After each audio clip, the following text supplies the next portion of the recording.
اپنے گھر سے ملحق باہر کھلی جگہ پر نشست رکھتے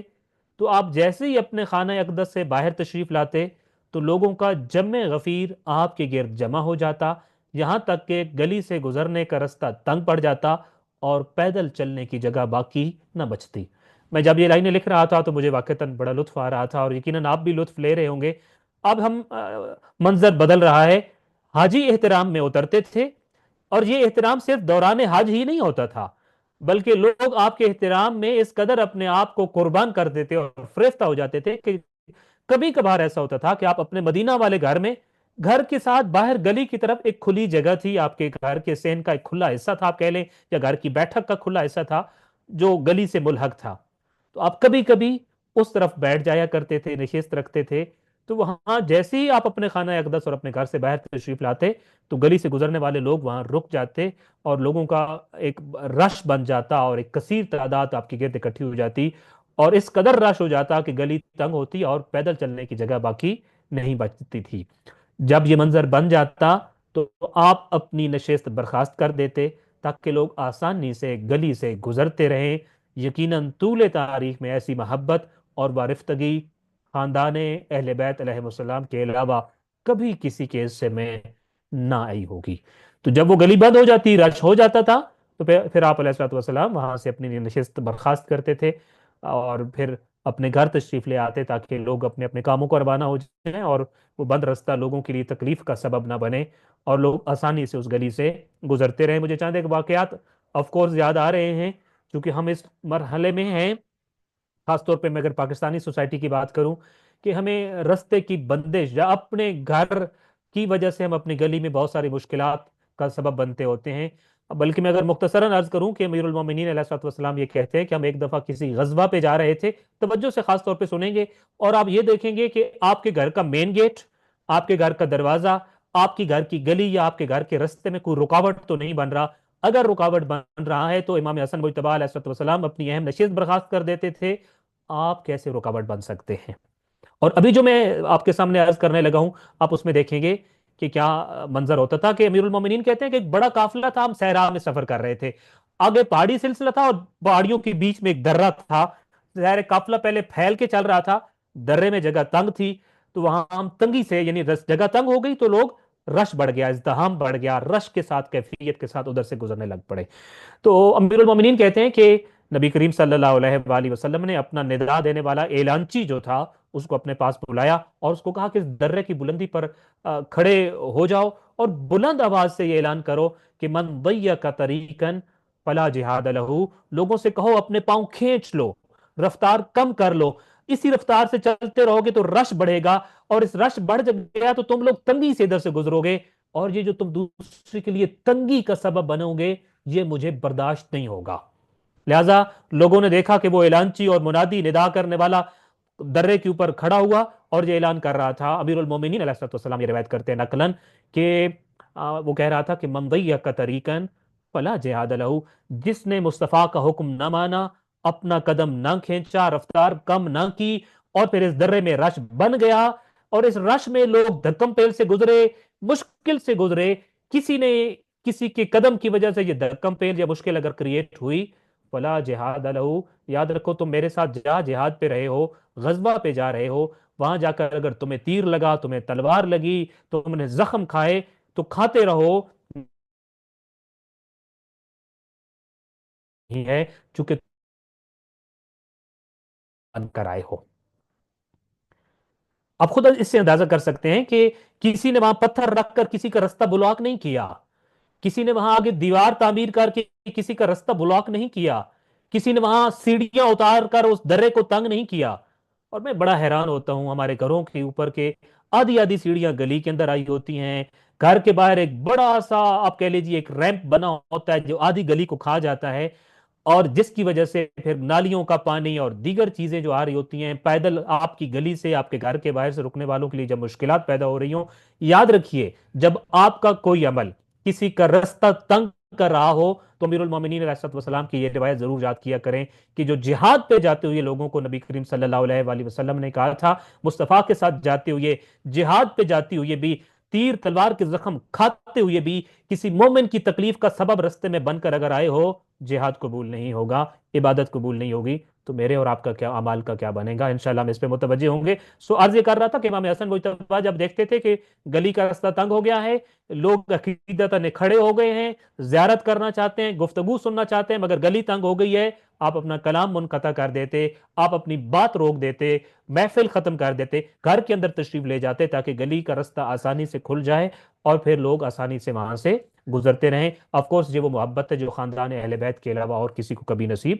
نہ ہوئی۔ ہمارا اگلا چیپٹر اور بڑا اہم چیپٹر جو ہے وہ سخاوت اور کریمی ہے، جو امام حسن مجتبی علیہ السلام کی زندگی کا ایک نمایاں اور اہم پہلو ہے۔ تو آئیے بسم اللہ پڑھتے ہیں اس کو، کہ ائمہ اہل البیت علیہ السلام میں سے ہر امام کی زندگی میں کوئی ایک پہلو ایسا ضرور ہوتا ہے جو باقی تمام صفات سے نمایاں ہوتا ہے۔ امام حسن علیہ السلام کی زندگی میں وہ پہلو سخاوت و کریمی کی صورت میں موجود تھا۔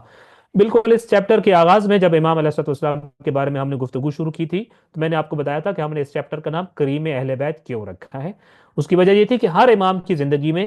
ان کی جتنی بھی صفات ہوتی ہیں ان میں سے ایک صفت باقی صفات سے بڑھ کر اور زیادہ نمایاں ہوتی ہے۔ اسی وجہ سے ہر امام کو پھر ایک خاص لقب سے پکارا جاتا ہے۔ امام باقر کو چونکہ انہوں نے علوم کے چشمے نکالے، جاری فرمائے، اس لیے باقر العلوم کہا جاتا ہے۔ امام موسیٰ کاظم کو چونکہ آپ غصہ کو پی جاتے تھے، جذبات کو کنٹرول کرنا آپ سب سے بہتر انداز میں کرتے تھے، اس لیے آپ کو کاظم کہا گیا۔ اسی طریقے سے ہر امام کا ایک ایک لقب ہے، تقی ہے، جواد ہے، نقی ہے، عسکری ہے، اور ہر امام کا ایک لقب اسی عنوان سے ہوتا ہے۔ تو امام حسن مجتبی علیہ السلام کا جو لقب، جو آپ کے اندر سب سے زیادہ نمایاں صفت تھی، وہ سخاوت تھی، وہ کریمی تھی، اسی وجہ سے آپ کو کریم اہل بیت کہا جاتا ہے۔ آپ اپنے زمانے کے سب سے بڑے فیاض اور سخی تھے۔ اہل حجاز میں سے ہر طرف اہل حجاز میں ہر طرف آپ کی سخاوت کے چرچے ہوتے تھے۔ آپ کا دور اسلام کا اولین دور تھا جس میں مسلمان مالی آسائشوں میں زندگی گزارنے کے قابل نہیں تھے، مگر ان حالات میں بھی آپ نے 2 مرتبہ اپنا سارا مال خدا کی راہ میں دے دیا اور 3 مرتبہ اپنے گھر کا اکثر و بیشتر مال محتاجوں اور فقراء میں تقسیم کر دیا۔ آپ کی اس قدر جود و سخا کی وجہ سے آپ کو کریم اہل بیت علیہ السلام کہا جاتا ہے۔ سو یہ وہ زمانہ تھا جب لوگوں کے پاس زیادہ مال و پیسہ نہیں تھا، ریل پیل نہیں تھی، یہ مسلمانوں کے اوپر آپ کہہ لیجیے آسائشوں کے تمام دروازے کھلنے والا زمانہ نہیں تھا۔ اس کے باوجود 2 مرتبہ اپنے گھر کا سارے کا سارا سامان اپنا گھر خالی کر دیا اور سب سامان خدا کی راہ میں قربان کر دیا اور خدا کی راہ میں دے دیا۔ یقیناً مجھے اور آپ کو لمحہ فکریہ کے طور پر رکنا ہے اور سوچنا ہے کہ میں اور آپ جب صدقہ دیتے ہیں اور رائے خدا میں جب دیتے ہیں، کہیں ایسا تو نہیں ردی حقیر چھوٹی سی معمولی سی چیز خدا نہ خواستہ اس کا انتخاب کرتے ہوں؟ امام علیہ السلام تو سب کا سب دے رہے تھے، اور میں اور آپ جب صدقے کے لیے، اگر فرض کیجئے میں مثال نہ ہی عرض کروں، کوئی بڑی اماؤنٹ کسی کو کوئی صدقے کے طور پہ دے تو لوگ پھٹی آنکھوں سے دیکھتے ہیں کہ شاید یہ بھول گیا ہے یا پتہ نہیں اس کے ساتھ کیا معاملہ ہوا ہے، کوئی ایسے بھی صدقہ دیتا ہوتا ہے۔ 500 کا نوٹ کسی واقعتاً مستحق کو آپ دے دیجئے تو آپ کو شاید آپ کے ساتھ والے روکیں گے کہ 5-10 روپے کیوں نہیں دیے آپ نے، 500 کیوں دے دیا۔ امام حسن مجتبی علیہ السلام کیا کرتے تھے کہ اپنے گھر کا 2 مرتبہ سارا سامان، اور ظاہر ہے ہم کوئی صرف فضیلت کی باتیں عالم ملکوت میں تو نہیں پڑھنا چاہتے، ہم پریکٹیکلی پڑھنا چاہتے ہیں اور ان کو اپنی زندگیوں کے حوالے سے پریکٹیکلی دیکھنا چاہتے ہیں۔ میں اور آپ اگر اپنے گھر کا سارا مال دینا چاہیں تو آف کورس ہماری زندگی کس نہج پہ پہنچ جائے گی، مشکل ہوتا ہے، ناممکن شاید ہو ہمارے لیے، مگر امام علیہ السلام نے 2 مرتبہ اپنے گھر کا پورا سامان راہ خدا میں دے دیا، اور 3 مرتبہ یہ ہوا کہ اپنے گھر کا اکثر مال، یعنی آدھے سے زیادہ مال آپ نے محتاجوں میں فقراء میں تقسیم کر دیا۔ اور یہ آپ کی آف کورس سخاوت اسی طرح کی ہوتی تھی کہ آپ کو پھر کریم اہل بیت کہا جاتا تھا۔ آپ کی سخاوت اور عطا کے چند نمونے پیش کیے جا رہے ہیں، تو ہم انشاءاللہ چند ایک ایگزامپلس امام علیہ السلام کی زندگی سے پڑھیں گے، اور آف کورس ہمارا مقصد ہوگا بھی یہی، اور انشاءاللہ امید بھی یہی ہے کہ ان واقعات سے ہمارے اندر سخاوت کا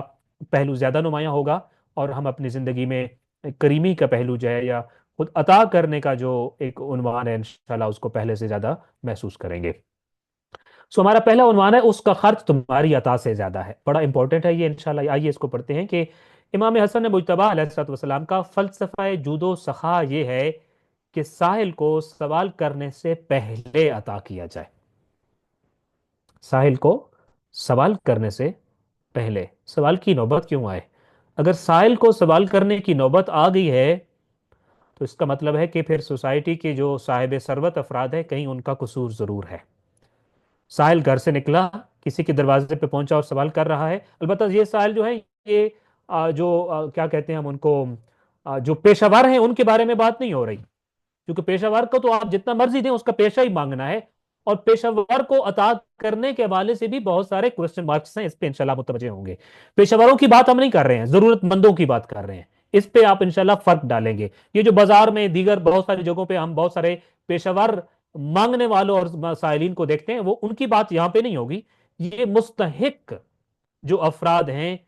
جو حقیقتاً غریب ہیں، جو حقیقتاً بے کس ہیں اور محتاج ہیں، ان کی بات ہو رہی ہے۔ ایک میرے معاشرے میں حقیقتاً ایک شخص محتاج ہو گیا اور حاجت مند ہو گیا اور مجھے اس کی خبر نہیں ہوئی اور اس کو میرے اٹھ کر میرے دروازے پر آنا پڑا، تو پھر میں نے امام حسن مجتبیٰ علیہ السلام کی سخاوت کو اپنی زندگی میں پیدا ہی نہیں کیا ہے، چونکہ امام کی سخاوت یہ تھی کہ سائل کو سوال کرنے کی نوبت نہ آنے دینا، اس کے سوال سے پہلے اس کو عطا کرنا۔ چونکہ کسی کے اوپر غربت آئے وہ فوراً سوال کرے، ایسا نہیں ہوتا۔ وہ غربت آنے کے بعد کئی فاقے گزارتا ہے، کئی دن تڑپ کے گزارتا ہے، کئی دن مشکل میں گزارتا ہے، زندگی و موت کی کشمکش میں گزارتا ہے، بالآخر بڑی مشکل میں یہ وہ فیصلہ کرتا ہے۔ اور یہ فیصلہ وہ کیسے کرتا ہے، انشاءاللہ آج ہم ایک فرمان پڑھیں گے۔ یہ فیصلہ کرنا آسان نہیں ہوتا کہ میں کس کے سامنے جاؤں اور سوال کروں اور سائل بن جاؤں اور سوالی بن جاؤں اور منگتا بن جاؤں، یہ فیصلہ بڑا مشکل ہوتا ہے۔ تو امام کہتے ہیں اس کو اس فیصلے تک نہ جانے دو، پہلے ہی اس کے حالات سے باخبر رہو اور اس تک اس کی عطا کو پہنچاؤ۔ یہ طریقہ ہے امام حسن علیہ السلام کا۔ آپ کہا کرتے تھے کہ اگر تم سائل کے سوال کے بعد عطا کر رہے ہو تو در حقیقت یہ عطا اس کی عزت نفس کے مجروح ہو جانے کے عمل سے کم قیمت ہے۔ کیا کمال کا فلسفہ ہے یہ! آپ سے سائل آیا،